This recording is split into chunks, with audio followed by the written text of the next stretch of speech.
15টা সুন্নত মুখস্থ রাখতে হবে। 1 নাম্বার সুন্নত, ফজরের সালাত জামাতে পড়তে হবে। 2 নামাজ মুনাফিকদের কাছে সবচেয়ে কঠিন, একটা হচ্ছে ফজরের নামাজ আর একটা এশার নামাজ। 2 নাম্বার সুন্নাহ হচ্ছে আসওয়াক, মেসওয়াক করা। মাতহারাতুন লিল ফাম মারদাতুন লির রাব, মেসওয়াক করলে দাঁত পরিষ্কার থাকে, আল্লাহ খুশি হয়ে যায়। বিষ্ণু বলেছেন, যদি আমার উম্মতের জন্য কষ্ট না হতো প্রত্যেক নামাজের আগে মেসওয়াক করা আমি ফরজ করে দিতাম। সুবহানাল্লাহ। মেসওয়াক ছিল বিশ্বনবীর জীবনের শেষ আমল। এই মেসওয়াক করে বিশ্বনবী শেষ নিঃশ্বাস ত্যাগ করেছেন। বিষ্ণু বলতেন, নি'মা সিওয়াকিয়া যাইতুন ফাইন্নাহু সিওয়াকি ওয়া সিওয়াকুল আমবিয়া মিন ক্বাবলি। যাইতুনের ডালের মেসওয়াক কতই না ভালো, কারণ এটা দিয়ে আমিও মেসওয়াক করি, আমার আগে সব নবীরাই যাইতুনের ডাল দিয়ে মেসওয়াক করেছে। সুবহানাল্লাহ। 3 নাম্বার হচ্ছে দুহুন, তেল মালিশ করবেন। বিশ্বনবী যাইতুনের তেল চুলে আর গায়ে দিতেন।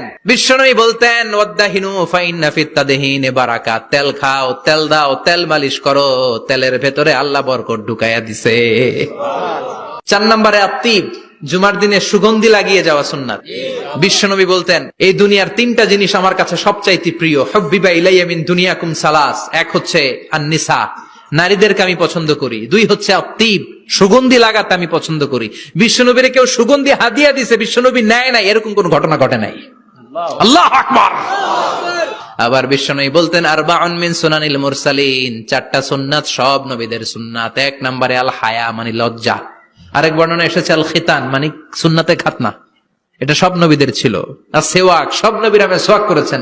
আত্তিব, সব নবীরা আতর লাগিয়েছেন। আর নিকাহ, সব নবীরা বিয়েও করেছেন। চিল্লায় পড়েন আল্লাহু আকবার।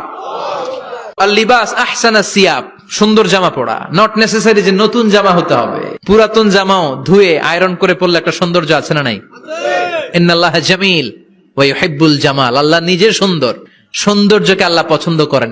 এরপরে ইকসারুস সালাহ আলান নবী, বিশ্বনবীর উপর বেশি বেশি দুরূদ পড়া। বিশ্বনবী বলতেন, জুমার দিন শ্রেষ্ঠ দিন, এই দিন আমার উপর বেশি বেশি দুরূদ পড়ো। ফাইন্না সালাতাকুম মা'রুদাতুন আলাইয়া, কেননা তোমরা যে আমার উপর দুরূদ পড়ো, আমি মরে যাওয়ার পরে এই দুরূদগুলো কে পাঠিয়েছে তার নাম, তার বাবার নাম সহ ফেরেশতারা আমার কবরে দিয়ে আসে। সুবহানাল্লাহ। সাহাবারা বললেন, ইয়া রাসূলুল্লাহ কাইফা সালাতুনা মা'রুদাতুন আলাই, আপনি মরে যাওয়ার পরে আমাদের দুরূদ কেমন করে আপনি দেখবেন? ওয়াকাদ আরিমতা, আপনি তো পচে গলে মাটির সাথে মিশে যাবেন। বিশ্বনবী বলেন, ইন্নাল্লাহা হাররামা আলাল আরদি আন তাকুলা আজসাদাল আম্বিয়া, নবীদের লাশকে খেয়ে ফেলা, নবীদের লাশকে পচিয়ে ফেলা জমিনের সব মাটির জন্য আল্লাহ হারাম করে দিয়েছে। এরপরে বিশ্বনবী বলতেন, জুমার দিনে সূরাতুল কাহাফ পড়বা, কাহাফ পড়া সুন্নাহ। বিশ্বনবী বললেন, সূরাতুল কাহাফ যে তেলাওয়াত করবে ইয়াকুনু লাহু নূর, এই সূরাতুল কাহাফ কিয়ামতের দিন তার সামনে বিশাল একটা আলো হয়ে আসবে। এই আলো দিয়ে পুলসিরাত পার হয়ে ওই বান্দা জান্নাতের ভেতরে ঢুকে যাবে।